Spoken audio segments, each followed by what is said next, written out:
Hello and welcome back to the Spotlight Games podcast. Today, episode 74. It's March Madness. We're bringing the bracket back. We got a special guest. We're going to be doing the best open world game of all time in a bracket. We're going to get down and dirty. Joining me as always is my sweet dumpster boy, Cayman Darty. Cayman, how are you? Patrick. Cayman. I'm great. How are you? I'm just fine. Thanks for asking. We've heard his name said within these halls for months, for years, for dozens of episodes. Regular chatter, friend of the show, my sweet handsome Tony. Tony, how are you, sir? Thanks for joining. Hey, thanks for the invite, guys. It feels good. It feels kind of weird to be on the other side, you know. I'm sure it does for someone who's so often in the chat. For you, oh boy, my phone's making noise. Tony, how are you today? Are you excited to be here? Yeah, so I woke up this morning excited for this. You know, I had a meeting early on. I was like, let's go. I had a meeting early on. I just want to get this meeting so I can get on their podcast. Hell yeah. Well, you keep buttering me up like that, you might be a permanent third chair on this podcast. We have a lot of video game stuff to talk about because this is the Spotlight Games podcast where each week we spotlight the latest and the greatest in the world of video games. You can get it by subscribing to our YouTube channel at Spotlight Games Pod or by searching for Spotlight Games in your favorite podcast app. And hey, you can be on the show by tuning in as we record live Tuesdays at 8 p.m. Eastern Time on twitch.tv/Spotlight Games Pod. So be sure to follow us there so that you're notified when we go live so you can be part of the conversation. Cayman, Tony, this week, yesterday as of recording, Monday as of release, we had our season 1 wrap-up finale episode for The Last of Us on Spotlight TV. We did a season 1 review episode ranking with our friends over at the Clickerbait/JK Games podcast, Kayla and Jerica. It was a wonderful time talking about that show. Probably the last time we'll talk about it for 2 years until we have news about season 2. Let's be honest, we're going to talk about that a lot on this show. But for Spotlight TV, the last time we'll be talking about it for a while. But Cayman, we have a new episode out. We're only a few days removed from St. Patrick's Day. Tell the folks at home what we got cooking for them over in Save Trash Cinema. Patrick, let me just say, St. Patrick's Day ended. However, the party hasn't stopped. No. It didn't stop until technically today because we released our second annual St. Patty's Day Drunk Cast when we covered the 1994 Leprechaun 2, the sequel to the Jennifer Aniston-led Leprechaun film, and we brought the heat or something. I don't necessarily remember anything past like me introducing you and Boston Mike. And after that, it's pretty much a blur. And I went back and had to edit through it. And I'm pretty sure the last 30 minutes of that episode are just all three of us screaming. Yeah, I can tell you this. Guess what? Patrick took his shirt off at one point. So if you want to hear if you want to hear what that sounds like live on air, then you need to go over to STC. You can find all of your favorite streaming platforms and give it a listen. It's a long episode, but goddamn, is it one of the funniest things I think we've ever put together. Good God, it's obscene. It was a lot of fun. I might have to take a look. Seeing Patrick go crazy is top 10 one of the most funniest things I've seen in life. It wasn't quite Barbie supermodel level of crazy, but I did take my shirt off. So yeah, Mike took his shirt off too. It was I was too drunk to figure out where my shirt started and where it ends. So like exactly. We got friends of the show, Terry and John in the chat. How you doing, boys? We're gonna need you both a lot today because we're doing another bracket episode. We're deciding the best open world game via a bracket. But before we do that, Cayman, I'm getting a little robot-y from you, but let me know if it's me. Tony, I have a few questions for you. You know, this is your first time on the show. As we've mentioned, you're always in our chat. You're one of our favorite chatters, one of our best friends. And I want to learn a little bit about your gaming past, your gaming history. I want to ask you first and foremost, Tony, gun to your head right now. You're about to die because I'm behind you with a loaded bullet. Favorite game of all time? Favorite game of all time? I'd probably have to say, gun to my head, Final Fantasy VIII. Okay. What is it about 8 specifically that does it for you? You know, I think what's funny is a lot of people say the best Final Fantasy is the first one you ever played. And 7 was actually the first one I ever played, but I couldn't get into it. It was just like, there's menus. Like, that's not fun. I don't want to deal with that. But a little bit of time happened, and my brother was like, "Hey, Final Fantasy VIII's coming out. We should buy it." And we bought it, and I became obsessed, yeah. to the point where he was like, "Yo, this game is so nerdy," and I was like, "No, it's amazing." And I have a Final Fantasy VIII tattoo, which is how much I love that game.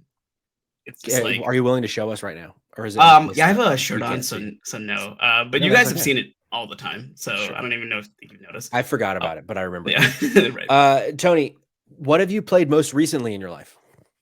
Funny enough, all right. So I do an FF8 run every year just for like funsies. And so I just bought the remaster on the Switch, Right and now?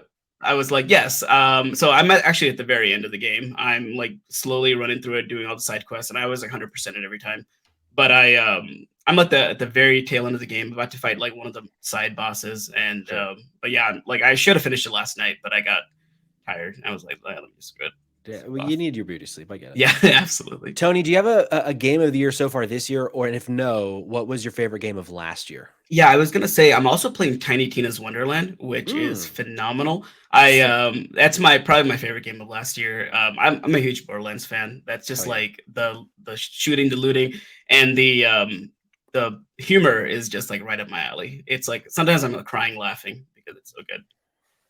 Tony loves shooting and he loves looting. If there's two things I know, Cayman was big on Tiny Tina's Wonderland.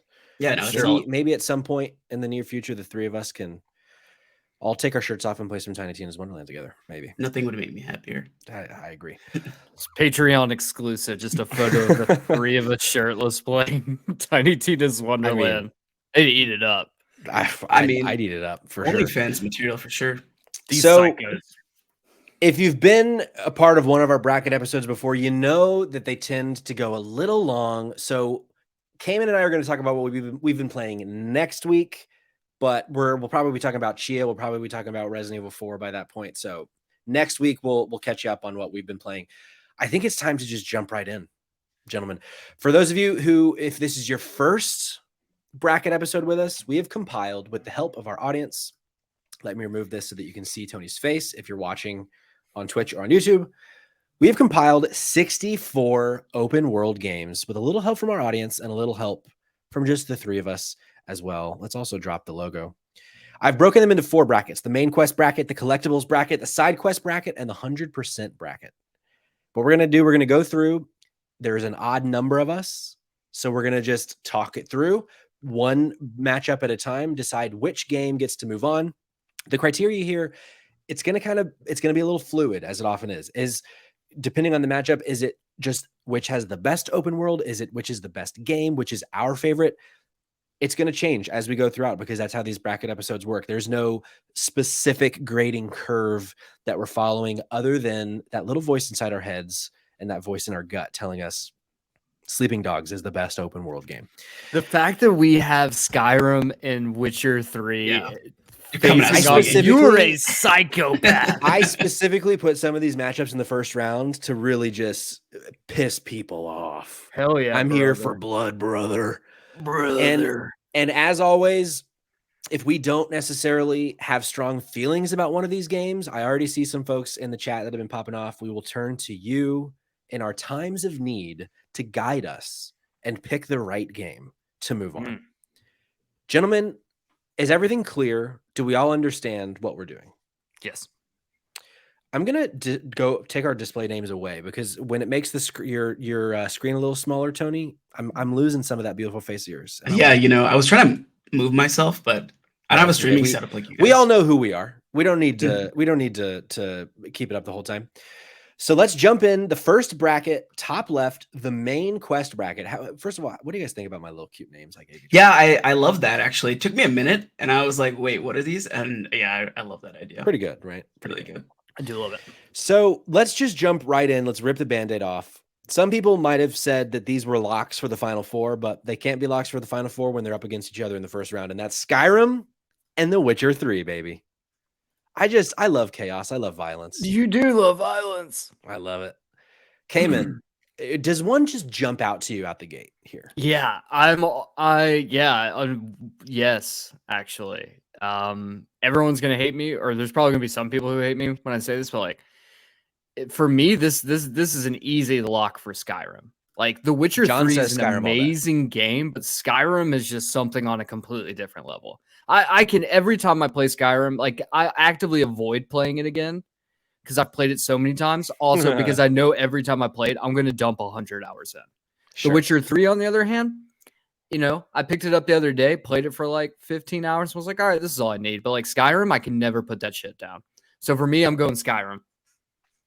I don't necessarily disagree with you, but Tony, I'm curious, where's your head at here?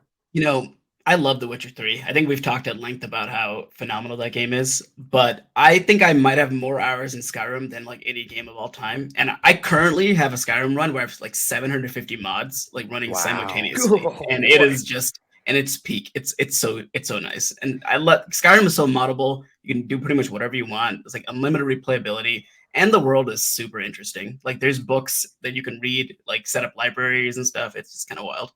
Seems like Skyrim's got the votes. Doesn't even need to hear from old Papa Patty on this one. But for the record, I think I might have gone Skyrim still, even though I love The Witcher 3.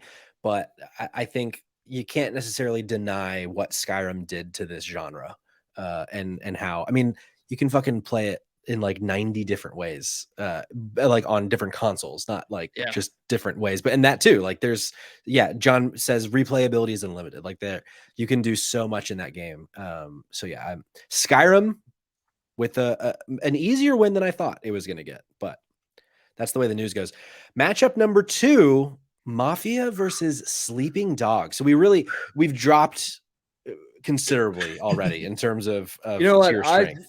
You can go fuck yourself, Patrick, because one of these games is one of the coolest open world games of all time. Sleeping Dogs. Oh, of course, yeah. It's always Sleeping Dogs, man. Sleeping Dogs is fucking great. Sleeping Dogs is fucking great. And here's the thing I think about Sleeping Dogs. Like, no one's played it, or no one ever remembers it. But, like, if you jump back into that world, even today, like, I played it, like, a couple years ago. I, like, jumped back in and was like, this game still holds up. Like, it is just, like, such a cool game. Yeah, and it's really good. Don't get me wrong, Mafia is also a really cool game as well, but like Sleeping Dogs is just something that's just different. It hits differently. Question for Tony and the chat: are you guys hearing a clicking when Cayman talks, or is that just me? He sounds clear to me. Okay, it might be my headphones, which I hope is the case. I hope it's just my headphones because I don't. But chat, help me out here too. Here, it's like not every time he speaks, but sometimes I'm hearing a click. But again, might be me. Tony, did you play either of these games? So I played Mafia 3, a little bit of 2, but Sleeping Dogs is the clear winner here. True Crime Streets of LA, I think, was the game that was like previous to that.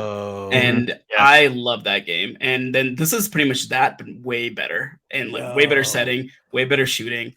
Like just a missed opportunity to not have True Crime on this. So I could be wrong here, but originally this was supposed to be like True Crime's Triad, I think was the original title of the game. And then there was like a developer issue, and I think it was like the publishing studio or something like closed down or something crazy like that happened. And like all of the devs went over and essentially just carried the entire game and like built it back up. But they dropped the True Crimes because they couldn't have access to like the actual title, was like caught up in litigation.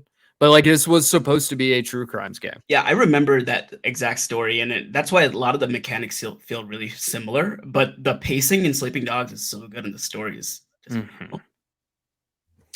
I fucking great game. Can you guys still hear me? Yep. Okay, cool. I'm trying to fix my audio because multiple people are saying the clicks are not happening, which is great, but it's driving me fucking nuts. So I'm switching my headphones. Matchup number 3, Infamous 2 versus Shadow of Mordor. So I'm curious why you didn't put the most recent Infamous game on here. What is that? Because I think this Infamous 2, and I think Cayman agrees with me, is by far the better Infamous game in the franchise. Do you disagree, Tony? I love the newest one, and I played like a lot of Infamous 2, but I didn't like finish it. I think one of the big reasons like why I like Infamous 2, like don't get me wrong, Seattle's really cool to explore in, but there is just something about like post-Katrina New Orleans that is just like outside of like Mafia 3, but like Mafia 3's open world was kind of trash. Like it was just so dead and empty. But like Infamous 2 is like one of the only games. I don't think we have many games, if any, outside of the other Infamous game set in Seattle. But like, I don't know. Infamous 2 is just like the going in almost like shantytown and like kind of seeing like it's just like a cool thing that we don't like. Everything's set in like New York or like Yeah, that's Los interesting that Angeles. that's what I was that drew you to that, because the reason why I like the newest Infamous, I forgot what it's called, like second Second whatever. Son. Second Son, yeah, it is the powers were so unique. Like it's not fire or electricity, but it's like neon lights and gravel and things like that. It was just really. I do agree with that. I do like the fucking hell. I'm getting an echo. I do like that the powers in First Light more than I like the powers in There we go. in 2. But I think Infamous 2 is a better game overall. Sue me. Totally give it. Sue me. But between these two, Infamous and Shadow of Mordor, what do we like? So I love Shadow of Mordor. It's really good, but I think Infamous 2 is probably better, honestly. Cayman? I second that opinion. I third it. I did like Shadow of Mordor because like that the system, the name I'm forgetting of the system. The Nemesis system. Nemesis system, Yeah. dope. Amazing. Also, shots fired. Great list as long as Barbie is on it. Get fucked, John. Next up, we got Yakuza Like a Dragon and Simpsons Hit and Run. And you might say, Patrick, Simpsons Hit and Run. That's not necessarily an open world game. It's got an open world. That you It's drive around in. very much an open world game. It hits all of it. This is a really, really hard one for me because I love both of these games so much. Like Yakuza, I think was my game of the year last year or the year before last. Year before last was my game of the year. Simpsons Hit and Run is like my childhood, and like it sucks saying like that the world of Yakuza, which is such a cool world, like not going forward because it is so unique in its own. But like also like we've never gotten another game that you can explore Springfield like this. Like you can jump over the fire or the tire fire mountain. That's so fucking cool. Like we need a Simpsons Hit and Run. Either we need a sequel or we need a remaster or something. I don't know. But like I'm torn. I hate this. I don't want to do this anymore. You did this on purpose too. You did this on purpose, Patrick. I know you did. I mean, it's for the content, baby. Tony, have you seen both or have you played both these games? So I've played Yakuza 3, I think. Okay. I've never done Like a Dragon, but I've heard that game is really good. But I don't know why, but why has everybody played Simpsons Hit and Run? Like it was part of everyone's childhood, like simultaneously. I've played Simpsons Hit. My sister has played Simpsons Hit and Run. It was I remember playing that game. It was really good. I think it was like Simpsons was, I think, at its peak when we were children. Mm-hmm. Not to say that it like hasn't fallen off by any means, but like it was the moment when we were kids. So when that game came out, it was a licensed game that was good. Mm-hmm. That and like video games were becoming a lot bigger then. They're fucking all over Blockbuster and Hollywood Video and stuff. So I think that's part of the reason is that it just like cut through. I definitely rented it from Blockbuster. Yeah. But I think also like Grand Theft Auto was also becoming kind of popular. So this was like a G-rated version of that. Try to like get the kids into the same like concept. Yeah. In terms of the chat, Terry says he'd pick Yakuza. So there's one potential vote for Yakuza. So Tony, let that be my vote because I want to abstain from this because this hurts deep inside. Okay. And Tony, so you've not played?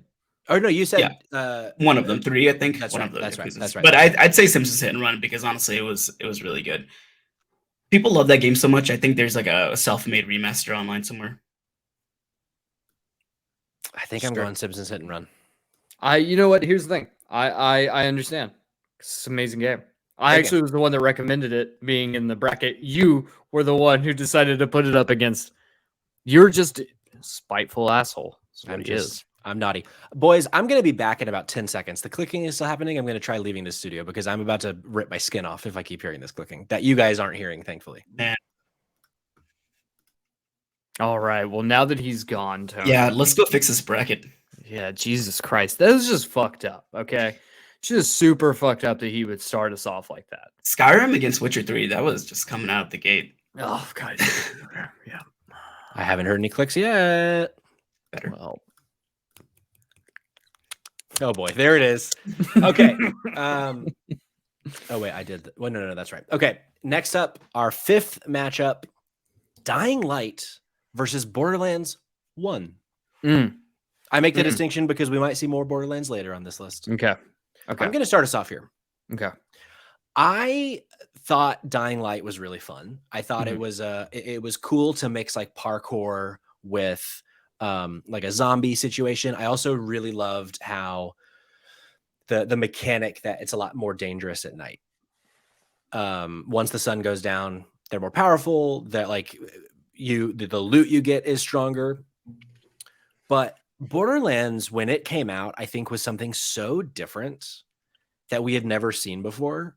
And it nailed comedy in a way that video games often has a really hard time doing. I don't think that they still nail the comedy, in my opinion, but back then they did. And so for me, this is a pretty easy Borderlands. I think we probably know where Tony and I's heads are at. You know what's funny? I hate Borderlands 1, so I was gonna say Dying Light because I think the world is a little more interesting. Borderlands 2 and everything forward are like goated, but Borderlands 1 is kind of rough. It's funny. My experience playing Borderlands 1, I didn't like it, and then came in was like, this game is awesome. You have to play it. And so I put in another like 3 hours, and I was like, oh no, you're right. I just didn't play enough of this game. Yeah, maybe that might have been my issue too. I wouldn't be mad about Borderlands. Like Pandora is a really cool place to explore. Borderlands is the first platinum I've ever gotten. There you go. Borderlands it is. Oh boy, let me do that again. Fallout New Vegas. You really are just killing the vibe today. Versus Mercenaries 2. How am I killing the vibe? Because you're just putting all these classics. Well, here's the thing. There is a fucking lot of really good games on this list. Sure. All right, it's fine. Here's the pitch for Mercenaries 2. It fucking rules. Okay, that's it. I mean, it's a great game. Just do the damn thing. We all know Fallout New Vegas is literally one of the greatest open world RPGs, Western RPGs of all time. Tony, do you agree? No question about it. I do agree. And like New Vegas is also like one of the best Fallout, like of all of them. So yeah, I would easily put down New Vegas as the best Fallout game. You know, honestly, wasn't big on Fallout 4. Yeah, a lot of people weren't though. You know, the world was kind of shallow. Me either. Yeah, kind of sucked. Gentlemen, the clicking is happening, but I just am going to have to suffer. And that, Cayman, I want you to know, I think this is karmic justice for some of these matchups that I put together, is that I have to listen to clicking this whole episode because of what I did. Is it only happening when I talk, or is it only happening when you talk for me? But I've had multiple people in the chat. Rose has texted me. People are saying no clicking is happening. So I'm hoping that that's the case, or else this won't be very fun to listen to. Hold on, do you want me to drop out? Like, want me to drop out and then come back? Sure, let's try that. Let's try that real quick. We'll do that. You guys just keep. And in the meantime, I'll introduce our next matchup: Batman: Arkham Knight versus LA Noire. Tony, did you play either of these games? Yeah, I played them both. What do you think? Well, LA Noire is so unique, but I think I'm judging it by its mechanics rather than like the world. You know? Okay, sure. So I do like the world though, but I think Arkham Knight is like Gotham is just amazing. So I agree. Like I feel like Arkham Knight, it either launched or it was an early launch title on last gen, the PS4, Xbox One generation, since Arkham Asylum and Arkham City had come out on the gens before. And while I don't think it's the best Arkham game, just from like a fun perspective as an open world, Arkham Knight fucking rules. Yeah. And it is a game that I definitely 100%ed because it was just so fun. The Batmobile is such a great way to like traverse too. And, like, great way to traverse, even though the Batmobile missions are ass. Yeah. That game had a really rocky like PC release. Like it got review bombed and stuff, but I think it's a lot better now. Yeah. Cayman, where's your head at for Arkham Knight versus LA Noire? I'm gonna go with LA Noire on this one. I think that it's just got like a really cool story. And the open world it's all right, but like I don't know, I didn't enjoy Arkham Knight nearly as much as the other ones. Sure, I think it was the weakest of the Arkham games, in my opinion, at least. I don't think I'm probably too far off from that opinion compared to like what most people say. Yeah, I feel like people either say that or the one that Rocksteady didn't do. Arkham Origins. Arkham Origins. Yeah, sure. You know, even though I 100% at Arkham Knight and had a lot of fun with it, and it's not my favorite Arkham game, I am going to go LA Noire on this one. Mostly because I really like the uniqueness of it, especially within this list of games. Yeah. So I'm going LA Noire. I'm mad about that one. I just mad about distinctly that? remember I'm not mad about that one. Oh, there's no, like Tony's one level mad. where you're like fighting on like a movie set and it like burns down. It was like one of the coolest action set some pieces. good set pieces. Yeah, for sure. Last one of the main quest, first round, Far Cry 3 versus what I believe is Cayman's favorite Assassin's Creed game, Assassin's Creed Origins. And he's pissed. He's so pissed right now. Fucking much, Patrick. It's only going to get worse from here. Cayman. I don't think it will, honestly. You're pitting some of my favorite games together right off the bat, and I know why. It's because I made you watch Leprechaun 2. I abstain. Someone pick. Someone in the audience. I'll give my vote to someone. Tony, have you played both of these games? So I've never played Origins, but I played Odyssey. A lot of people say Origins is really good, though. It is Far really good.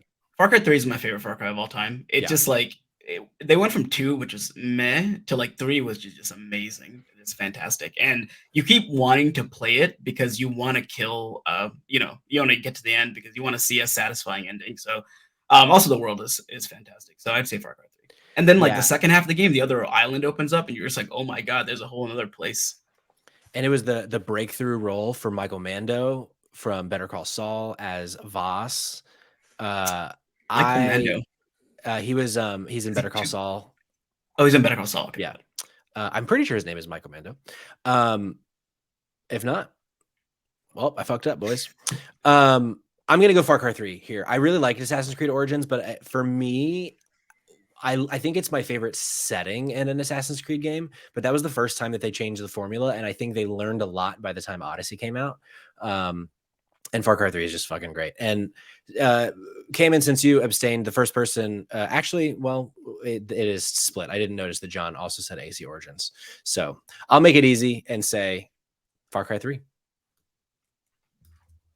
I'm sorry, Cayman. Shout out to Origins, though. Platinum that one. That game is amazing. I need to play it now. Yeah, you did. You can climb a pyramid, man. Tell me another game you can climb a pyramid. I can't think of one off the top of my head. Exactly. On to the second bracket, and if you thought the first bracket was hard, oh boy. We're in the collectibles bracket. The first matchup, Grand Theft Auto 5 versus Zelda Ocarina of Time. This one is easy. As much as Ocarina of Time is like such a classic game, if we're talking about best open world games, honestly, I don't foresee really anything touching GTA 5 until maybe the Final Four. Guess we're gonna have to wait and see. Tony, where's your head at? Yeah, I gotta agree with Cayman. Damn, I thought you were gonna go Zelda. I like Zelda, but I've never played Ocarina of Time. If you had Wind Waker on here somewhere, I'd be like, oh, I do. Oh. So GTA 5, literally people call them GTA clones. Like it's the archetype by which everything else is made from. So it is, and I think it's worth pointing out too that GTA 5 is also like the most fleshed out GTA game there's ever been. Then once you throw in GTA Online on top of that, like the thing is, it's like one of the most selling games ever for a reason.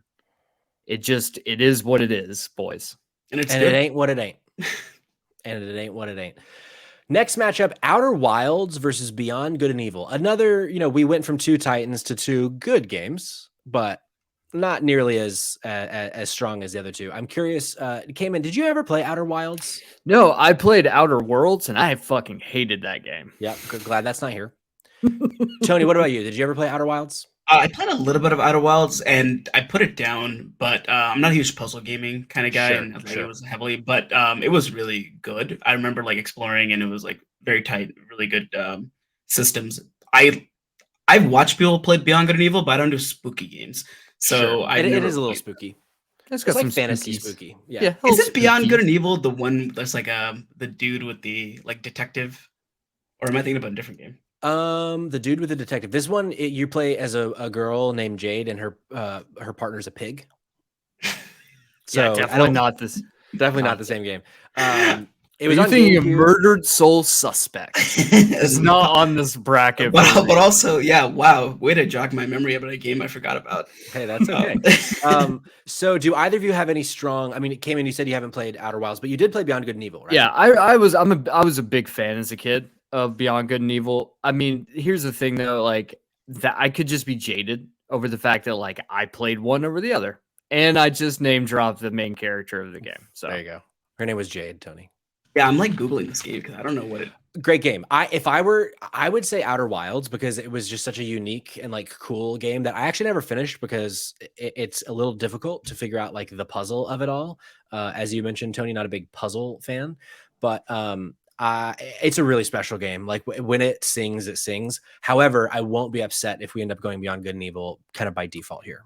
I think it's honestly, I don't think it matters too much which one we go with because it's going up against GTA 5. And I That's think true. we kind of know how that's going to shake out. So, like, respect where respect is. I think let's go ahead and give it to the Outer Wilds. Okay. I think that's like those devs and I've watched a lot of speed runs of it. The game looks really cool. I don't know if it's really my speed because it is very puzzle heavy. Yeah. And notoriously, I'm too stupid for those games. Sure. And here's the thing. Before we go into our next matchup, I want to address John in the chat saying that's like saying Metal Gear Solid is open world. John, apparently you didn't watch our video on Instagram. I said we're bending the rules a little bit. These aren't all just fucking go around, get collectibles. It's games with big open worlds, even if it's not necessarily a capital O, capital W open world game. Again, I say get fucked. You sweet, handsome man, John. Next matchup, Bully versus Jak 3. Jak 3 is a game I never played, but I love Bully. I love Jak 3, but I love Bully so much more. And we'll never get a sequel. There's no way. I don't even care if it's Rockstar. They'll never do it. They'll never do it. They're cowards. Like Rockstar's watching. Just different time. Top right, Rockstar will remember this. Tony, how about you? Bully or Jak 3? Did you play either? I played a bit of Bully, but the Jak trilogy is just phenomenal. Like the story, it pays off so well, and I'm surprised have you played Jak 2? I've not played a single Jak and Daxter. Oh, gotcha. And I think I've missed my window. Like I think if I were to go back and play them now, I might be wrong, but I've heard other people that had never played it go back in modern times and play it and not vibe with it because it feels very dated. And I think just because I didn't have a PS2 growing up, I think I just missed the boat on Jak, unfortunately. That's fair. Jak 1 and 2 and 3. 2 and 3 are very similar, but Jak 1 is not like Jak 3 at all. But I love the world of Jak 3. I think Bully is kind of, it's not really a world. You're like confined within the school, right? Like there's a full open explorable area. Okay. Yeah. So there's the campus, and then there's a point in which you can leave the campus, and then there's like this whole town as well. So I must not have gotten that far, but that's pretty fantastic. I still have to vote for Jak because I am a PlayStation fanboy. Sure. Since I've not played both, I'm gonna give my vote to the chat because it would be like a clear Bully for me, but I think it's a little unfair since I never played Jak. So we can come back to this one if we don't hear from the chat immediately, but I do see Terry giving Jak some love in the chat, but we'll circle back. Next up, Nier Automata versus BioShock Infinite. So this is where we start bending the rules. We're bending the rules a little bit here. And it's interesting because like I do feel like the world of BioShock, especially Infinite, it's just so explosive. Everything about it feels lived in. Whereas like Nier Automata is just like a desolate landscape. But like, man, what a fucking weird game that is. I platinumed this one too, and I loved every minute. Like all 7 endings. It's such an experience. If the chat out there, if you guys have never played this game, like I can't recommend it enough. It is going to be one of the weirdest things you've ever experienced in such a wonderful way. I'm gonna give my vote to Nier on this one, mainly because I know we're bending the rules, but like I mean, I would actually say Nier is more of an open world game than BioShock Infinite. Oh, 100%. I think. But BioShock is just it's the biggest of the BioShock games, and like that the city within BioShock Infinite feels like an open world because of how big it is and how you're kind of constantly going back and forth. Like in a way, it's kind of Metroidvania in that way. But it very much feels like with it being kind of sectioned off. It has like an open world feel to it. But I would also go near Automata here. But Tony, did you play either of these games? Yes, I played both of them. The first Nier is one of my favorite games of all time. I never finished Nier Automata, but the soundtrack of that game is just so good. Like I listen to that when I work out sometimes because it's so good. It's so like thumpy and like upbeat. BioShock Infinite, though, I probably would have gone with BioShock Infinite because I love the world that I forgot what it's called right now, like the floating city, Columbia. Yeah. It's just so unique because BioShock 2 was in in Rapture, which is a completely different setting. Yeah. But yeah, I can see that. My thing with BioShock, and I don't want to necessarily spoil the game, but I feel like BioShock Infinite would have been so much better if there was a BioShock 3 before Infinite. And if we had gone to like one other location. And if you've played BioShock Infinite and like you know what happens at the end, I think you might kind of catch what I'm throwing down here. I mean, I feel like I could spoil a 10-year-old game, but in case you haven't played it, like it connects in a way, and it could have been like an amazing like legendary moment, and instead it was just, oh, that's cool. But anyway, next up, Saints Row 3 versus Assassin's Creed Black Flag. Saints Row 3 is a game that I dabbled with, but didn't play a lot of. But Assassin's Creed 4, I played so much of when it launched on PS4.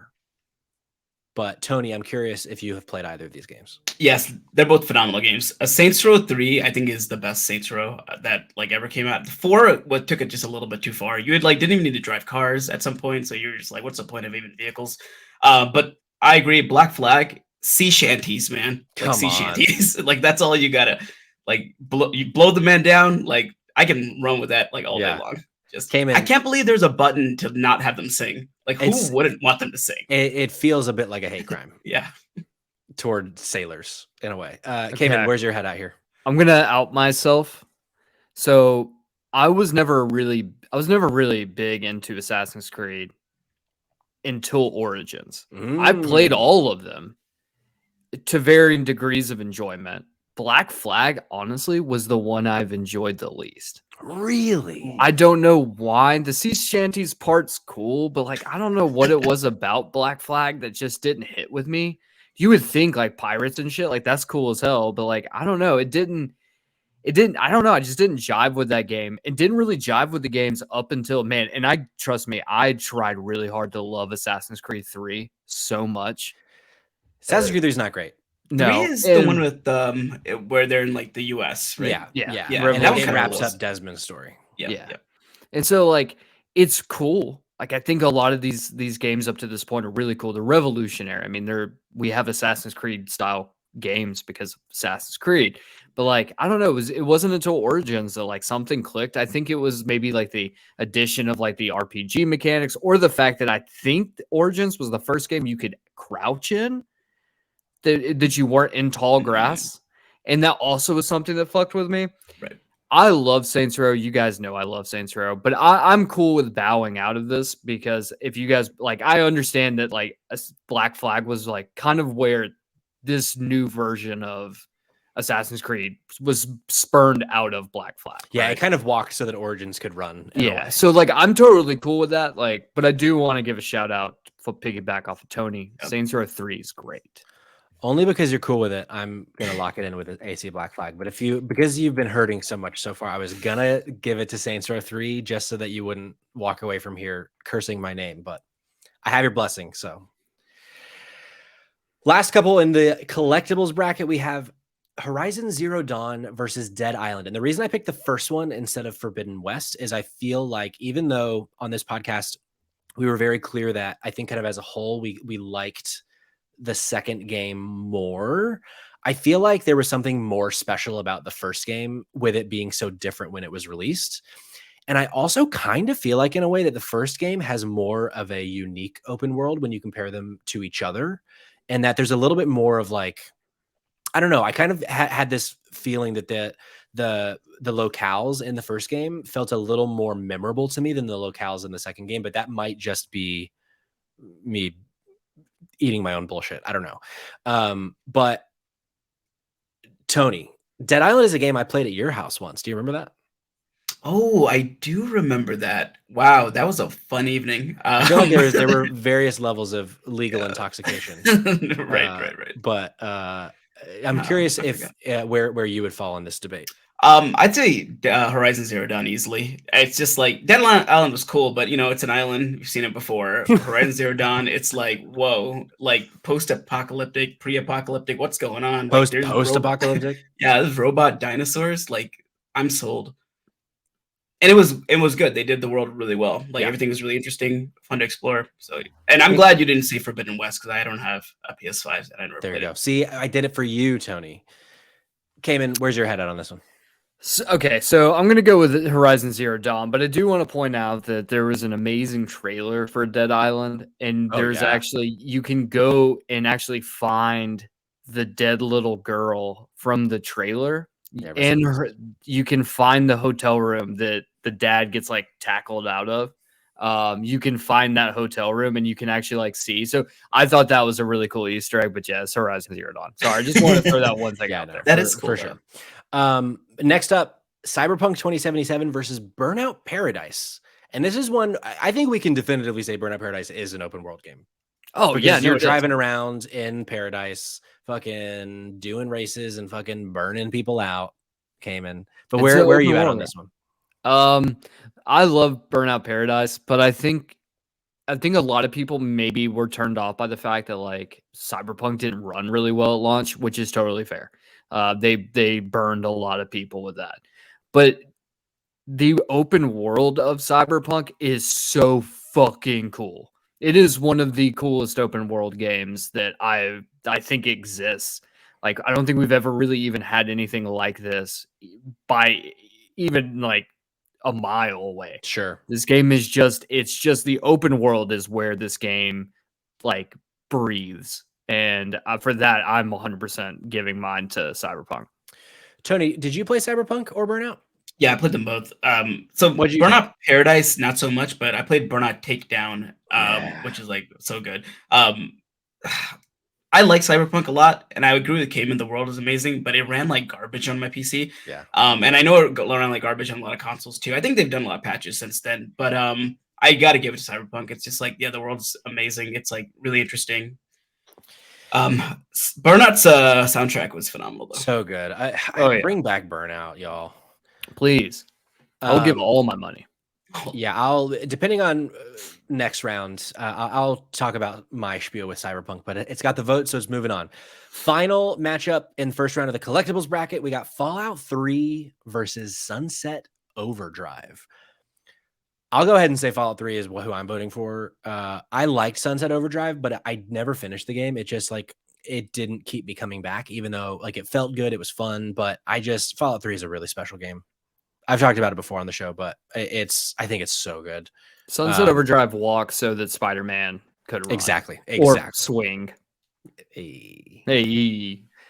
I agree with you guys. Sunset Overdrive, like fun mechanically, but the world, if we're going for open world, Fallout 3.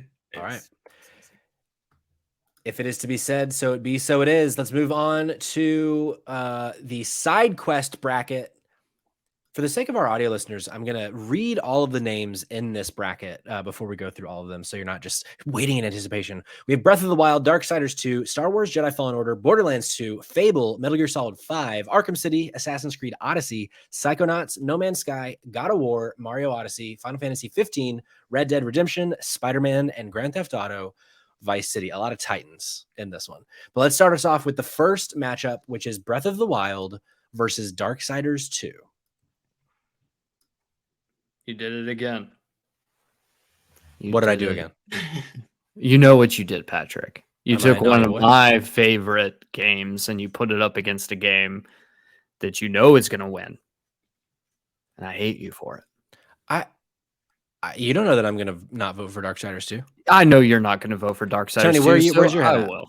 I mean, Breath of the Wild, easy. Like, Darksiders 2 was fun. Like a nice little romp. But Breath of the Wild is who you marry, like that's just like easy. Sure. It came in. I really didn't do this on purpose. Mm-hmm. This It feels sounds targeted. like I did. Of all the ones, this feels targeted. It wasn't. I promise. I promise. Next up, we got Star Wars Jedi Fallen Order versus Borderlands 2. Mm-hmm. Keep it up, pal.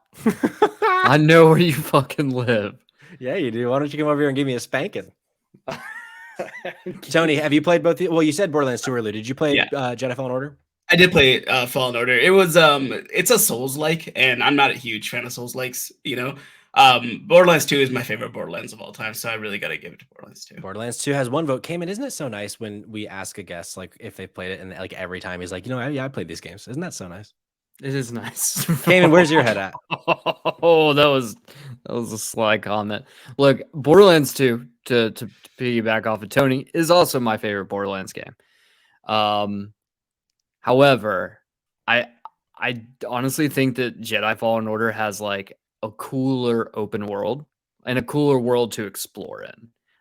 Where Borderlands a lot of times is like you're doing a lot of really fun side quests, you're doing a lot of really fun shit. And this is really tough. This is a tough one for me too. Actually, this is really hard. I want to lean Borderlands 2, but also at the same time, I'm also content if this goes to Jedi Fallen Order. So like, I'll just kind of ride the middle and let you make the hard decision because you did this to yourself. No, that's fair. I need to remind myself. Did Borderlands make it last time? It did. It did. So I'm gonna go Star Wars Jedi Fallen Order here, since we already have some. Because this is the rare game that I platinumed twice. Once it was re-released on PS5, I love the game so much that I went and did everything a second time. I 100% of this game 2 times. So it'd be kind of silly if I didn't vote for it based on that fact alone. I gotta give it a shot now.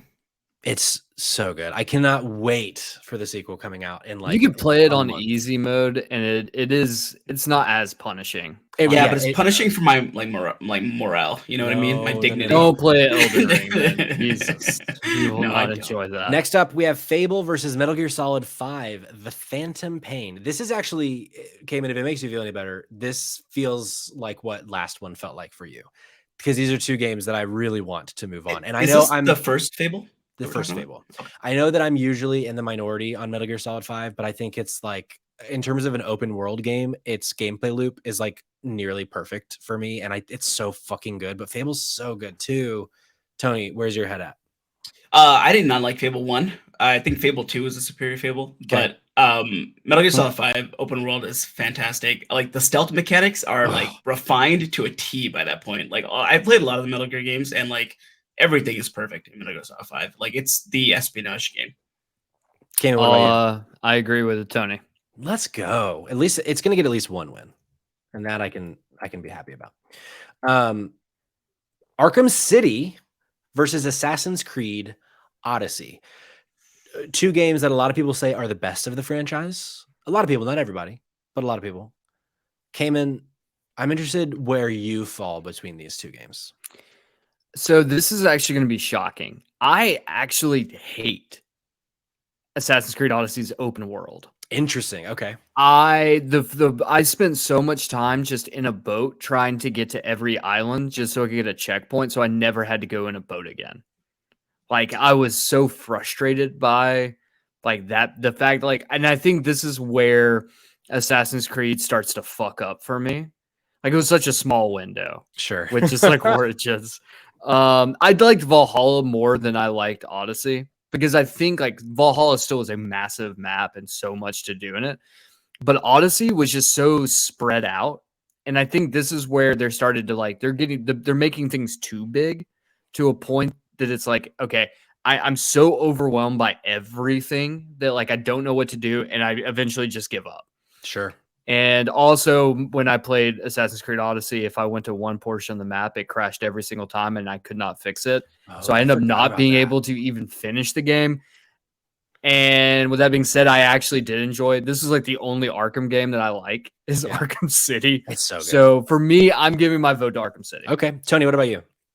Arkham City is the best one, but Assassin's Creed Odyssey is so good. And it's funny that you came in, you mentioned like hating the boat, because I was looking forward to the boat all the time. Like and now I'm seeing a pattern. You don't like Black Flag, probably because the boat. Yeah, it might just be the boats. I just don't like boats.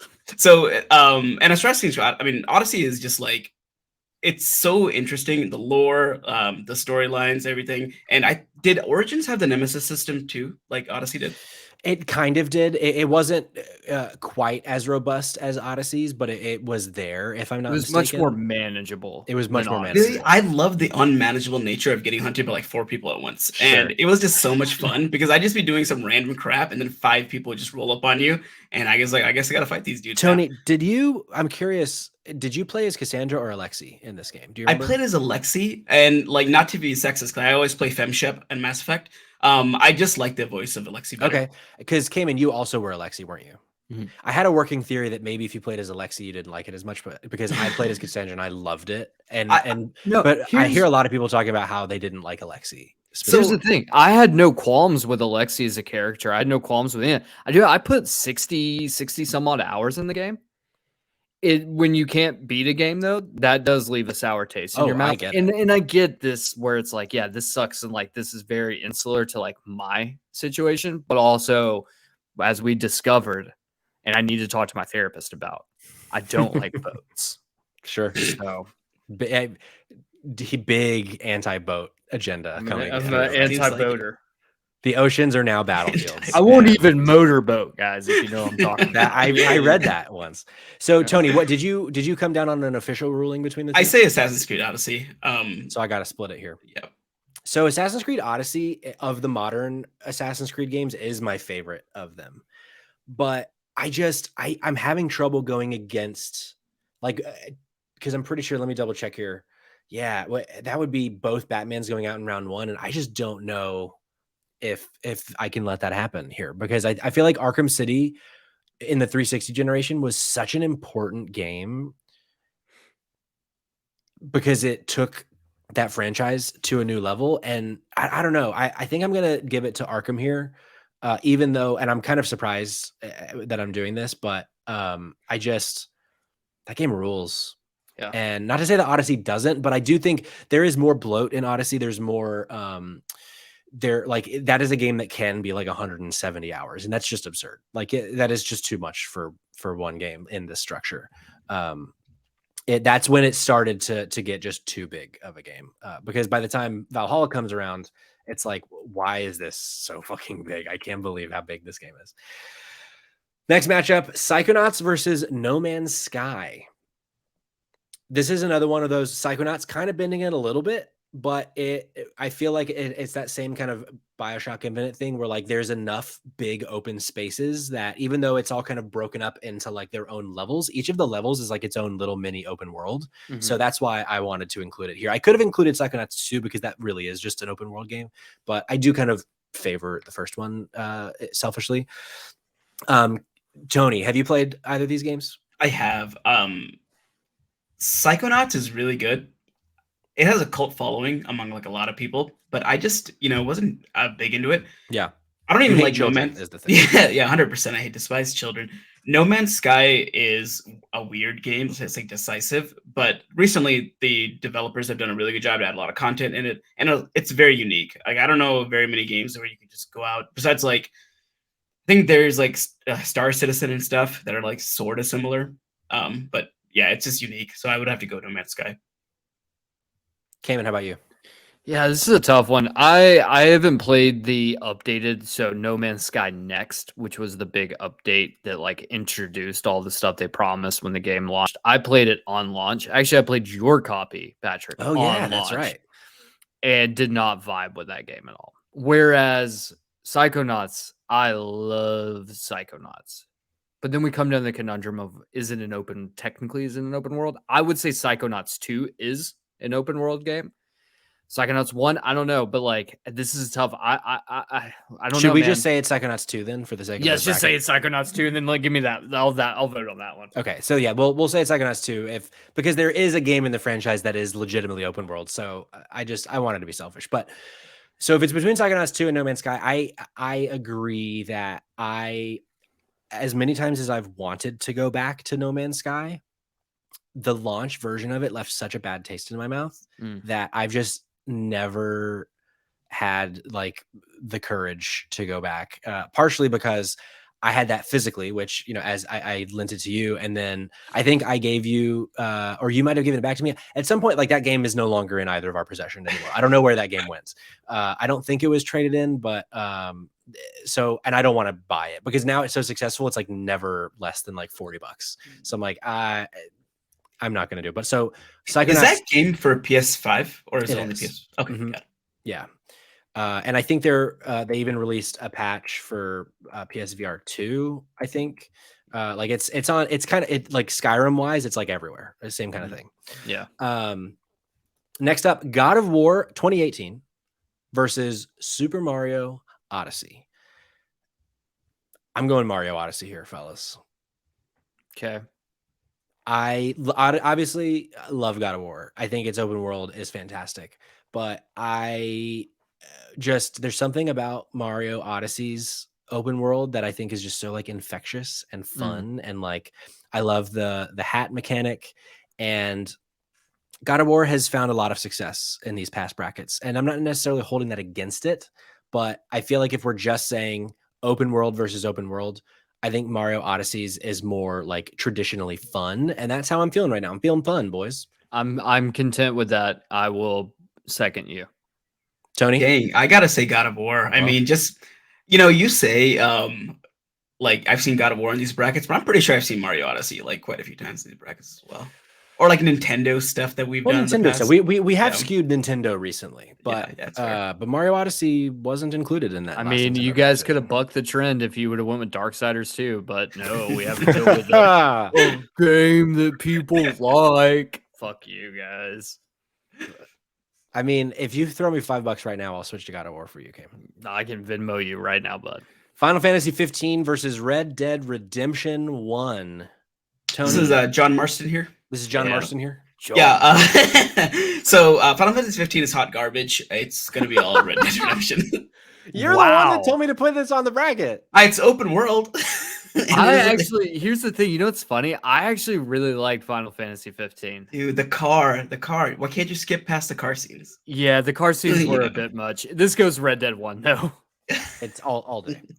Last in the side quest bracket, Spider-Man versus Grand Theft Auto Vice City. This is an easy Spider-Man for me. I made my voice known about Vice City on the Games of Our Childhood episode. Not my favorite Grand Theft Auto, not my second or third favorite Grand Theft Auto. It just, for some reason, never hit with me like it did others. But I see some faces going up and down. So are we all on the Spider-Man train here? Yeah, Spider-Man, man, like that's one of the best superhero games that exists. It's one of the best open world games, period. Spider-Man has legs in this bracket, I think. I'll say it right now, brother. I mean, it's going up against Red Dead 1 next round. That's a tough one. That's tough. We'll see. We'll get there in about 4 hours. Speaking of Red Dead. Red Dead 2 versus Zelda Majora's Mask. I'm going Red Dead 2. That game is one of the greatest games ever made. Tony. Yeah, I mean, you can watch a horse poop. I mean, really? Like, this is ridiculous. I was going to go you can Majora's see Mask, its nuts shrink. Yeah, right? If it's in the cold. Let me see them horse balls. All right. It's through with two quick votes.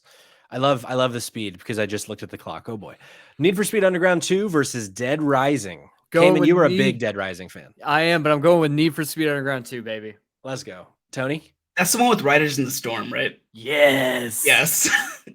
I always got a Honda Civic. I drove a Honda Civic. Oh, yeah, same here with the underglow lights. Do you guys remember that first time you see the underglow lights and it's raining and it's like, how is this happening on my TV right now? Yeah, so man. Cool. The nitrous, when it like motion blurred, was just like so cool. So good. Shadow of the Colossus versus Ultimate Spider-Man. This is a Cayman joint that he because I remember playing this game. I just don't remember it super well. I'll be completely honest. Which one? Ultimate Spider-Man. Mm-hmm. Yeah, I love Ultimate Spider-Man. That was to me that was the best Spider-Man until Insomniac Spider-Man came out. I just love like the cell shaded. I mean, it looks like right out of the comics. When you're a kid, like that is so cool. But Shadow of the Colossus is like another game that like it broke. I think there's like one game that's even somewhat close to it, and that game's dog shit. And I can't even remember the name of it. Pray to the Gods or something. I don't know. The game's bad. Shadow of the Colossus is not. And the open world is very empty, but it works mechanically and tells the narrative through it. I'm going Shadow of the Colossus. Hell yeah. Me too. Tony, where was your head at? So I was gonna say Shadow of the Colossus, but Ultimate Spider-Man is really good. It was the best one before. I think you said it. Like I think Spider-Man 2 was okay, but Ultimate Spider-Man is amazing. Shadow of the Colossus. I don't know if you guys know this, but there is like people have been searching for a secret in this game for like 17 years or something like that. There's like this whole lore behind it, just because the game is so huge. So good, so good. Next up, Elden Ring versus Assassin's Creed 2. I'm going Elden Assassin's Ring, Creed guys. 2, right? I'm going Elden Ring. Here's the thing: Elden Ring's world, and you can. You're right. You can hate the gameplay of Elden Ring. You can say like, I don't like Souls, and here's the thing: I don't like those either. But the world of Elden Ring is really cool. And though you don't really know much about it, and the lore is pretty much just in all the weapon types, so you have to watch like 7 videos on YouTube that are 3+ hours long to understand anything. That world still is one of the coolest things that you can experience for the first time. Tony, where's your head at? I agree. I think the lore heavy world is always a good thing. And like what AC2 is what Florence, I think. Yeah. So that it's your you jump around between a couple cities in Assassin's Creed 2. Yeah. But hey, you got the votes, so God damn it, Patrick. The Division 2 versus Fable 2, the battle of the twos, boys. I just fucking hate you. Just give me a big old just spank. Doing this all the time because you know Fable 2 is the best Fable game. Well, I do know, but I also know that Division 2 is the best division. It's true. But like, can I convince the both of you to get up behind Division 2? I don't think I can. You got Division 2 is fantastic. The open world is amazing. The fact that you like that city feels really lived in, and it's an MMO too, of all things. But man, I love Fable 2. Fable 2 is just so nostalgic. You got a dog with you? Yeah, all the time. You're digging stuff up. I did really like the Division 2. Dude, we had a lot of really fun nights playing with my father-in-law. Patrick and I would get on with my father-in-law, and we'd all play. That's amazing. It's funny as hell. It was awesome. I cherish those evenings. Ghost of Tsushima versus Control. Another one where you're like, Patrick, is Control an open world game? The open world is a big old building. Yeah. And you can run around the whole thing. I would say it's an open world game. It's just a bit of a small open world, especially once you take into consideration like all the additional content they add. That's when like there's also big open spaces that you go into that aren't as like cluttered or kind of closed in as the hallways of the Bureau of Control. The big house, I think they called it. But Ghost of Tsushima is such a special game. I think that that's one of those things where like the world, even if you don't necessarily like the gameplay as much or the story as much, it is such a beautifully like built world that you kind of can't go against it. I've platinumed both. And so I can say definitively, if I'm picking an open world game that's like an open world game that like hits all those all those check boxes we're looking for, I'm gonna go with Ghost of Tsushima. It's gonna be a hard yes for me too. Hell yeah! Also, you can dress up in Sly Cooper samurai gear. I didn't know that. Hell cool. Yeah, that's pretty cool. Liz coming in here late. I'm late. Don't yell. I won't yell, Liz. I would never yell. But Red Dead Redemption 2 against George Masked Criminal. I know I'm a naughty boy. You should see the rest of how this went because to close out the last 2 matchups in round 1, we got Zelda Wind Waker versus Dragon Age Inquisition. Another one for me came in that a little karmic justice here. These are 2 games in my top like 12 games of all time. So the pain goes around, but I would still go Wind Waker, even as much as I love Dragon Age Inquisition. I think the world of Wind Waker, especially at the time, was so dope. And but I'm curious if either of you disagree with me. Oh, go ahead, Kevin. No, please. Dragon Age Inquisition is really good, but it suffers from some Valhalla kind of stuff where it's like the worlds are just too big. I'm surprised. Cayman, do you like Wind Waker? Because the boat is very, very much a portion of that. The boat agenda has been broken. Shockingly, I think I probably would give the edge to Wind Waker in this one, mainly for the bloatedness of Inquisition. Though Inquisition, I think I had more fun playing. But also Wind Waker is it's Wind Waker, right? Hell yeah. Yeah, it's Wind Waker. Now, Patrick, you can really get upset. because Mass Effect 2 versus Knights of the Old Republic. Yeah, this one also hurts. Then again, like Knights of the Old Republic, you might not necessarily feel like it's open world, but it's that same thing where like it's all these like miniature open worlds within a game that makes it feel like an open world game to me. So I'm giving it to it because this is our podcast. God damn it. But this is very tough. Tony, do you lean one way on these two games? So I played KOTOR a little bit later than everybody else. So when I tried it, I was like, this is not cool. Mass Effect 2 is the best of the Mass Effects. And you know that I love Mass Effect, the trilogy. I think it's just so good. And like 2 has the best characters. You have like a full alien cast, somebody from all the races. The dialogue is good, the story is good, the music's good. Like it's just easy. Good game. Let me ask this question, boys. Yeah. Does KOTOR have Jack? Exactly. Mass Effect 2 gets my vote. No, it doesn't. Yeah, you're right. It doesn't. Mass Effect 2 it is. Best girl. I do think that the open world of Mass Effect is objectively better than any planet that you can go to in KOTOR. So I always went with Miranda though. Jack was really yeah. Something about that Cerberus suit, you know? Dude, all girls, man.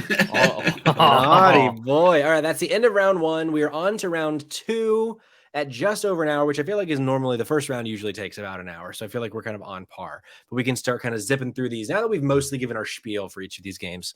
So the first round of or the first matchup of round 2, the main quest bracket, we got Skyrim versus Sleeping Dogs. I think it's Skyrim easily here. Going Skyrim. Yeah. Skyrim it is. Next up, we got Infamous 2 versus Simpsons Hit and Run. I don't have an immediate answer here, boys.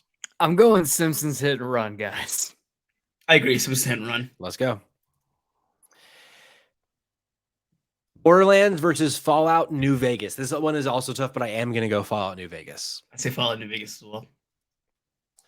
And then finally, round 2 of the main quest bracket, LA Noire versus Far Cry 3.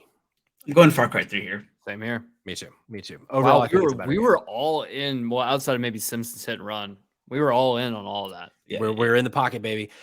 Round 2 of the collectibles bracket. First up, Grand Theft Auto 5 versus Outer Wild. I won't even pretend to make the case that Outer Wilds can win this. It's Grand Theft Auto 5. Next up, Bully versus Nier Automata. This is tough. As much as I love Nier Automata, I'm going to go Bully with this one. Tony? I say Nier Automata. You say Nier? I'm going to go Bully. I think as much as I love Nier, I think the open world of Bully is a little more compelling for me. It's very different. Like there aren't very many games like that. Probably like the closest thing to it, honestly, is like Hogwarts now. Like there's just like schools aren't necessarily usually an open world. So it's a fun little thing right there. Cayman, would you agree? I would agree. Next up, Assassin's Creed Black Flag versus Horizon Zero Dawn. I'm going Horizon. You know, I don't like boats. Did we have you don't like boats? Did we have an Assassin's Creed on here already? I can't remember. I think we have. So I think every Assassin's Creed, every other Assassin's Creed has lost. Oh, okay. This is the last remaining Assassin's Creed. I put one in every bracket thinking that it would make it through at least more than one of them, but I was wrong. I'm going to say Horizon Zero Dawn here. There we go. Cyberpunk 2077 versus Fallout 3. I'm going Cyberpunk. I think New Vegas is the best Fallout game. I did really enjoy Fallout 3. I would rank my Fallout games, obviously, if you take out the original PC ones, and probably go like New Vegas, Fallout 3, Fallout 4. But I think Cyberpunk just has a better open world and traversal through said open world. Also, I just like that game more. I will say, Cyberpunk I didn't really speak on last round. I played probably like 10 hours of Cyberpunk, and the story never drew me in, but the open world I do think was really, really dope. I'm still leaning Fallout 3 here, though. I think the wasteland of Fallout 3 in DC, I think was just, even though it all kind of presents as kind of the same, like it all is just like various levels of broken down nuclear waste. I love that world, and it's a game that I will probably play again at some point, and I don't know that I'll ever go back to Cyberpunk. Terry in the chat, is Cyberpunk worth it now? I don't know that I would say yes, but Cayman might disagree. Yes, in terms of I would say. I mean, obviously, you're going to have a PC or Xbox Series X or a PlayStation 5 to play it. If you do have it, yes, the game runs incredible now. It is very much fixed. Also, a lot of the new content that's been added in really elevates it. And there are things that like you thought you were going to get at the beginning just don't happen anymore. But yeah, the game is great. Terry, I don't know when I'm going to see you next, but I own it physically for PS5, so I'll lend it to you if you want to play it. Tony, you're splitting the vote. I think New Vegas is already on here, and I think that world is more interesting than 3. So I'm gonna have to give it to Cyberpunk here. All right.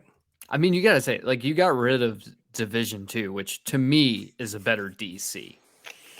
Agree to disagree. That is the end of round 2 for the collectibles bracket. Let's move on to the side quest bracket. We got Breath of the Wild versus Star Wars Jedi Fallen Order. And I'm going to be honest, brother. I'm going to be honest, brother. I'm leaning Star Wars Jedi Fallen Order here, but I'm not going to lock it in yet because I want to hear from you both first. I know where Cayman's going because he's against boats and he's against Leafs. I'm abstaining that you from can this float vote. with. Dude, Breath of the Wild is so good. Like, Star Wars Jedi Fallen Order was good, but the interactability of the environments in Breath of the Wild, like the exploration, like it's up there. It's a world you get lost in. You're right. Exactly. Yeah. Yeah. No, I'm going to go Breath of the Wild. You're right. Next up, Metal Gear Solid 5 versus Batman Arkham City. I lean Metal Gear Solid 5 here, even though as much as I love Arkham City, I just, in terms of like an open world, that loop, like I said, it's so fucking good. And your little base that you get to make, you're scooping up your people, bringing them back. Tony. What a fun way to describe the loop. Yeah, man, you got quiet. You got the dog. You got like companions. It's great. Metal Gear all the way. That's honestly the best character in the game is the dog. The dog. Yeah, he's an eye patch. It's okay. He's the only compelling character in the entire Metal Gear series is the dog. Wow. All right, there you go. You heard it here first, folks. Next up, Psychonauts versus Mario Odyssey. Psychonauts 2. It just doesn't have the 2 here. Just do your thing. Just do your thing. Just do your thing. What is my thing? Do your thing. You know I'm going to vote Psychonauts. And it's going to be a split vote. And I know where your head's at. Where's my head at?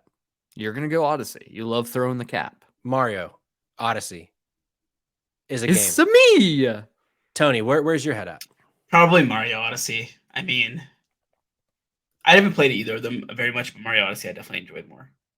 That's 2 votes for Psychonauts, baby.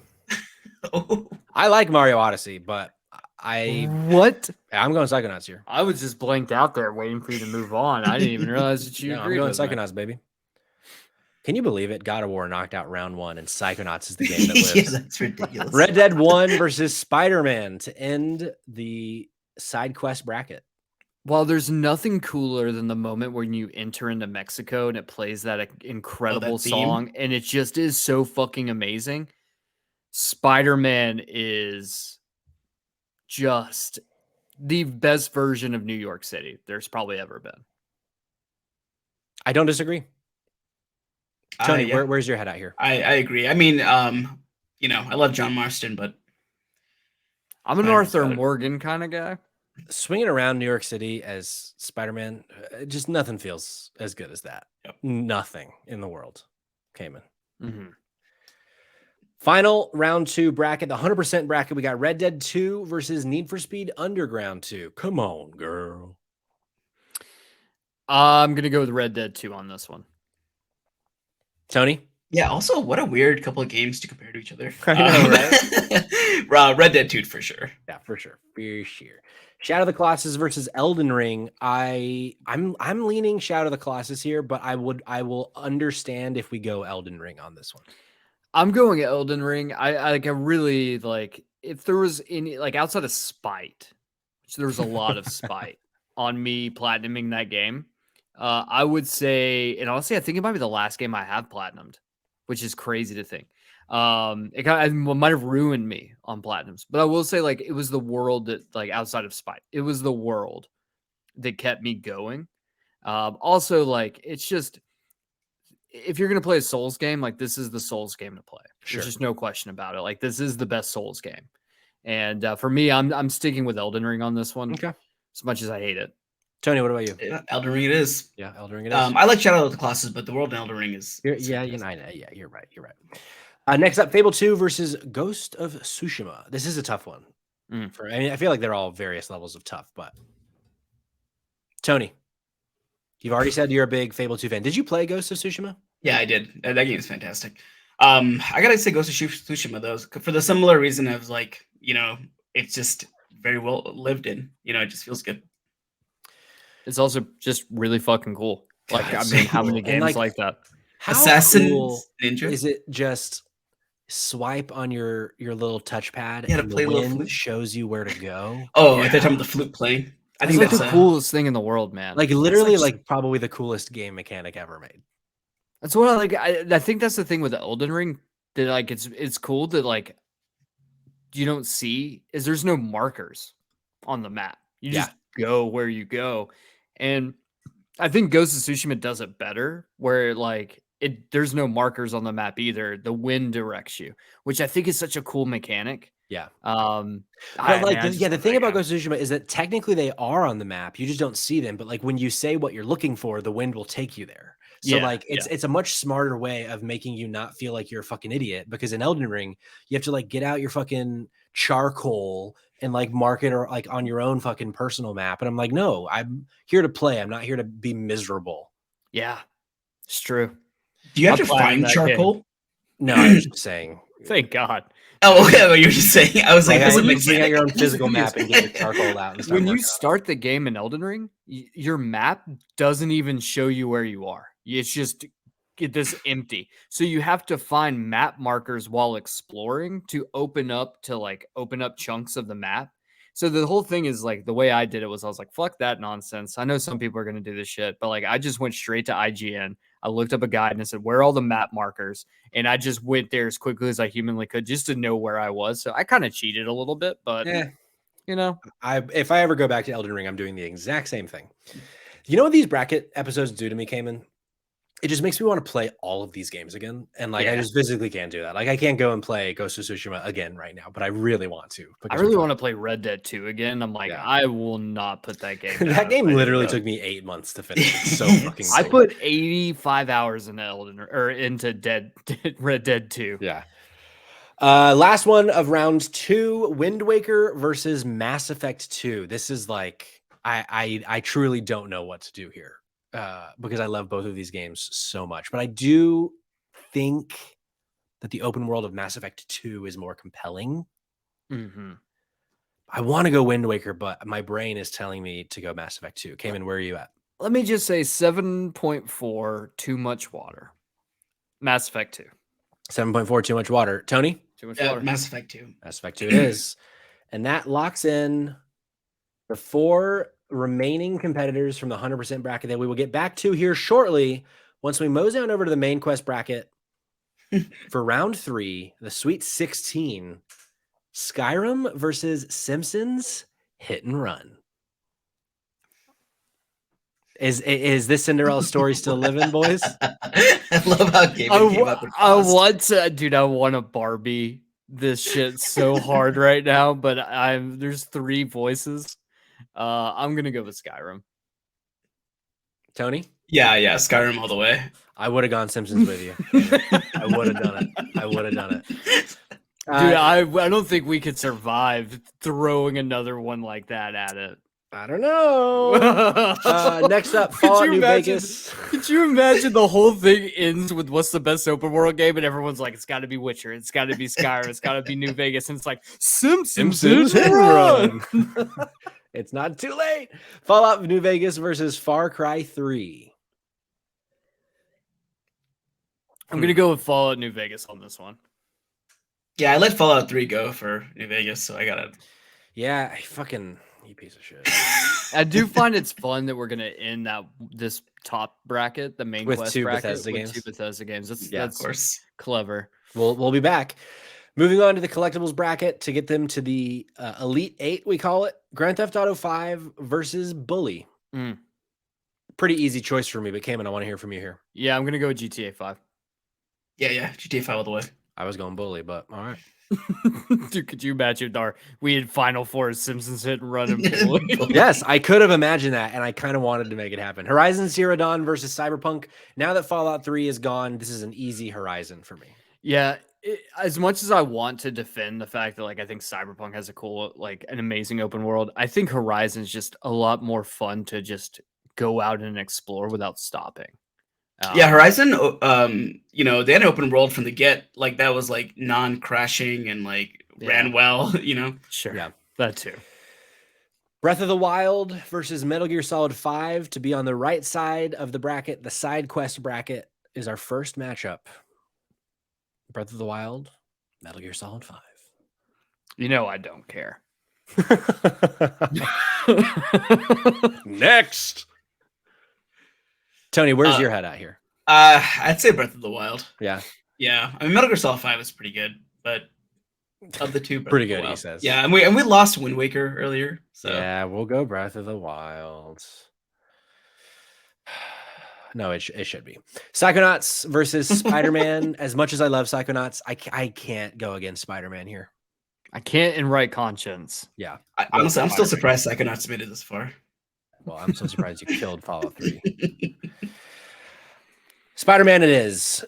To round out round 3, Red Dead 2 versus Elden Ring. I'm going Red Dead 2 here. I am too.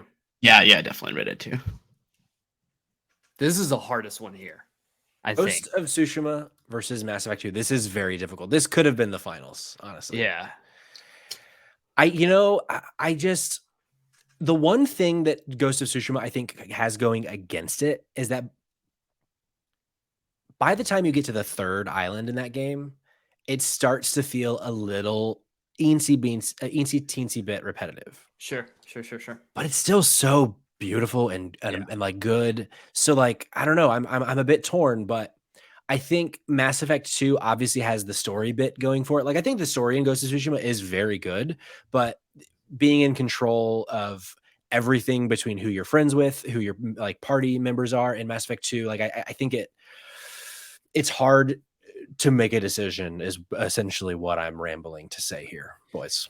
Yeah. I think with Mass Effect 2, the biggest thing it has going for it is the world was built out of people's brains. Whereas Ghost of Tsushima, you can look at pictures of back in the day Japan and kind of construct this world. Whereas Mass Effect 2, everything is so unique. Every world is unique, and it's just completely unique worlds and people that inhabit the worlds and stuff. And so that made it for me much more enjoyable to explore. Yeah, that makes sense. And I think too, the side quests in Mass Effect 2 are much more important.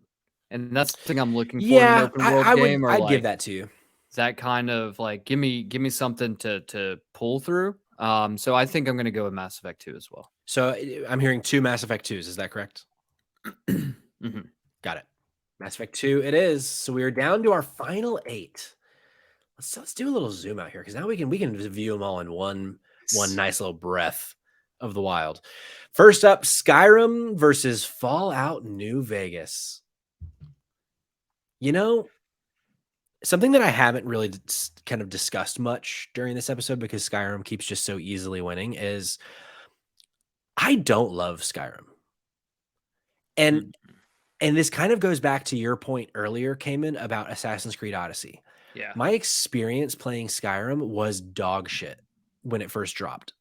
I talked about this last year on the podcast when I started replaying the Anniversary Edition for the first time. It was the first time I had touched it since 2011, but I originally played it on PS3 and it was busted then. It got to a certain point where the game just wouldn't load anymore. So I've still never completely finished the story of Skyrim because, in 2022, it was there's other things going on in my life that I can't put aside all of this time to finish Skyrim. So I'm going to go Fallout on this one. Okay. Well, that's a decision you made. That's a decision I made. Cayman, I'm assuming you're going Skyrim. I'm going Skyrim. Yeah, I gotta go Skyrim on this one too, man. It's a game I still consistently play. All right. Skyrim it is.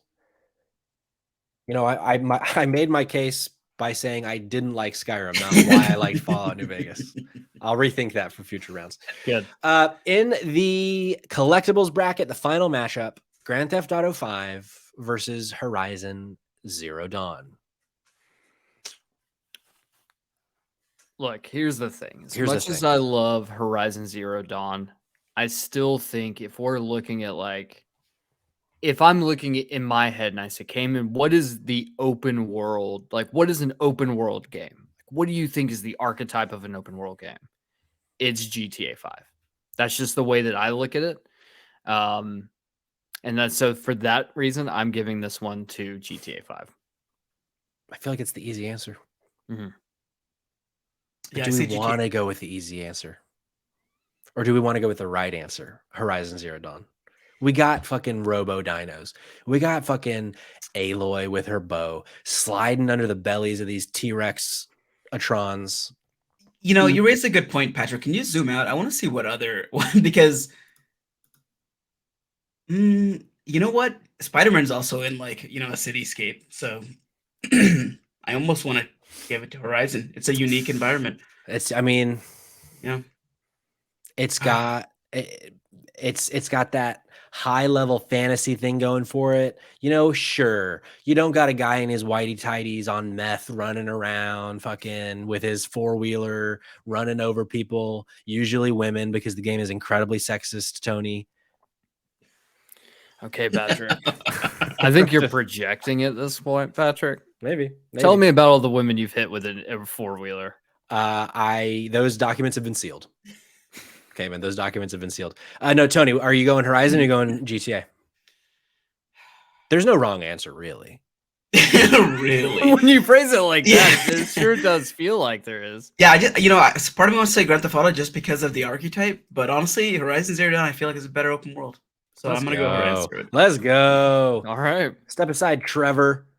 There's a new sheriff in town. Trevor. Breath of the Wild versus Spider-Man to close out the side quest bracket. I'm leaning Spider-Man here. I love Breath of the Wild.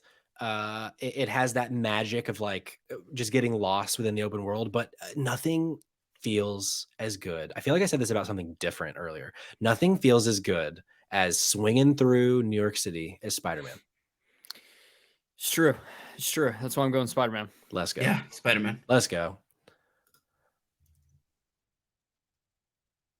Let's just do a quick pulse check. How do we feel so far about how this has gone? Cayman, how are you feeling about this bracket? I feel like we're gonna get hate mail again. More hate mail. Maybe. Last one of the final of the Elite Eight: Red Dead 2 versus Mass Effect 2. I'm a little 50-50 on this one. Even though I'm not nearly as high on Red Dead 2 as you are, Cayman. We've talked about this before. But the world is really like that's the thing about Red Dead 2 is that, like, it's just such a lived-in world and it's so easy to get lost within that world. Mass Effect 2, 10 out of 10. Tony, where's your head at here between these two? Mass Effect 2 is so good, but Red Dead 2, you can tell that they crafted that world with love. Like, there's so many, like, you can just take a walk and find all kinds of crazy things happening in the world. So I might have to say Red Dead. I'm going Red Dead. Red Dead it is. They're both 10 out of 10 games. Yeah. But Red Dead for me is, I don't know, it kind of feels more like that open world that I want. Yeah, I get that. So we're down to our final four games: Skyrim, Horizon Zero Dawn, Spider-Man, and Red Dead Redemption 2. This is a little more like what I would have imagined. Yeah. This bracket. Sure. Yeah. So the first up, we got Skyrim versus Horizon Zero Dawn. And this is one, I think it might be obvious which way I would go based on what I was saying last round about Skyrim, but I also can take a step out of my own body for 5 seconds and admit that Skyrim is the more iconic open world. A lot of people there's a reason it's been remade, or not remade, but re-released a zillion times. But are either of you feeling Horizon in this matchup? I kind of do feel Horizon a little bit though. Yeah. Like, I like Skyrim a lot, but sometimes the world in Skyrim can be a little more empty. Like, you got like Radiant quests that happen and stuff, but whereas like Horizon Zero Dawn, there's animals fighting each other and stuff, and like it just feels more alive. So sure. I kind of want to give it to Horizon, honestly. Cayman, where's your head at? Skyrim? Yeah. So I think I just enjoy like the world of Skyrim in terms of like I can go explore the Dwarven ruins, or I can go, do these crazy demigod quests where I'm like tricking people into being sacrificed. It's wild, man. And you can play the game however you want, which I think is another big reason why I really like Skyrim, is that you can do whatever you want to do, however you want to do it. And there's ways to like just break the game in 1,000 different manners. I mean, don't get me wrong, the Thieves Guild quest sucks. It's like the worst fucking quest probably in any game. But man, there's just something about Skyrim that just hits. And so I'm going with Skyrim, but like I'm leaving this one for your Patrick. Oh boy. This one's tough. Because I do want to kind of put my objectivity aside for this. But I don't know. There was something so fresh about Horizon when it came out, and it being just so for like in terms of what the gameplay feels like and like what the enemy styles are. And also shout out to Aloy, like one of my favorite protagonists in a very long time.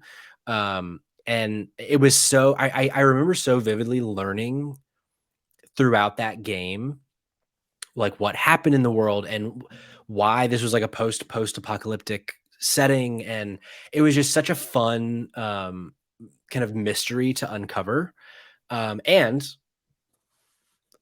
the late Lance Reddick, incredible in that game, which we didn't mention earlier in this episode, passed away unexpectedly this week. Very sad about that. And I think I'm going to go with Tony and go Horizon here. All right. Horizon on to the finals. Which brings us to our final matchup before the finals. Red Dead Redemption 2 versus Spider-Man. Tony, let's start with you here. I got to give it to Red Dead for this one. Like Spider-Man, yeah, fantastic game, but Red Dead, like the world, if we're going for open world games, it's an open world game to handle open world games. As much as I love Spider-Man, and I am voting Spider-Man, but I think I know where this is going to go. I can't deny that the last act of Spider-Man takes a turn where the open world suddenly feels really bloated for no reason other than to extend the game. And some people might say that like a lot of Red Dead feels like it's like purposely kind of drawn out just to extend the game, but that's also kind of like part of it, like on like this like exploring the new fucking world and like all. So I don't know. I think Red Dead 2 I think makes sense here as much as I want it to be Spider-Man. Are you going Red Dead, Cayman? I am. You know I'm not mad about it. As much as I hoped that it would end up being Spider-Man to finish this out. That's the way the news goes. So our final matchup, Horizon Zero Dawn versus Red Dead Redemption 2. I'll be honest. This is not how I thought these finals were going to go. But that's why I love these episodes. You expect the unexpected, Tony. Yeah, for sure. This has been a very unexpected episode. Tony, where are you leaning between Red Dead and Horizon? Yeah, this one's rough because, I love the unique world of Horizon, but like Red Dead is so well designed, like the world itself. I'm gonna have to go Horizon, actually. I think Mr. Wildcard, I love it. Just when you think he's gonna go left, he goes right. We call him Handsome Tony for a reason, folks. Cayman, where's your head at here? Okay, Horizon Zero Dawn. It's an amazing game. You guys know I love that game. There's something about Red Dead though that I think just it's different, right? Like. Or maybe it's not different. It's a sequel to a game, but even though it's a sequel to a game, like it was still when it came out and people started exploring the world and all the little stories that are told that aren't even part of the narrative, that don't really even have a narrative. They're just things you find, like whether it's the girl the deformed girl that's locked in a shack out behind her parents' house, or the time you get drugged up by a bunch of cannibals. Wild shit. You just stumble across this weird stuff. Killing an albino alligator, watching some horses balls drop. Or, come on, girl. Also the fact that like Arthur Morgan is one of the most compelling characters to me in a video game. And his story and how that plays out is one of the most heartbreaking things I've experienced in a game. And man, that ending hit me. But like just being able to go from like the mountaintops where you're hunting down jaguars, cougars, and then you're dropping down into like their version of New Orleans, and you're doing all this crazy shit. The gameplay also, I think, is the best out of anything Rockstar's made. I think Red Dead 2 has the best gameplay. I think it also has the best story. And I think that for me, I am going with Red Dead 2 on this one. I just think that if I compare both games and I compare like what an open world game should be, like I think Red Dead 2 kind of just seals the deal for me. I famously very much preferred the first Red Dead to Red Dead 2. Mhm. I feel like I've kind of beat that drum in the past. However, the one thing that I think Red Dead 2 objectively gets way better than Red Dead 1 is its open world. Like it's kind of varying locales and like you said, Cayman, like there's so much that you can stumble into in that game. It's something like Breath of the Wild does, but they just do it with a much more like narratively driven focus, which obviously I prefer. I always prefer the narrative aspect of it. But it's also, I think it might be like the most grounded video game at this scale we've ever gotten. Oh yeah, for sure. The like getting sick and like, but it doesn't take it so far that it feels like a survival game. It just presents it as enough of a challenge to make it feel like you're actually role playing as a cowboy in the 1800s exploring the West. And so I'm going to split the vote with Red Dead 2 here. As much as I love Horizon Zero Dawn, I think it'd be a mistake in this matchup to not give it to the rightful deserving choice of Red Dead Redemption 2. I think both of your arguments very compelling. I think the crazy thing here is look at Horizon, man. Look at the games that Horizon had to beat out. Yeah.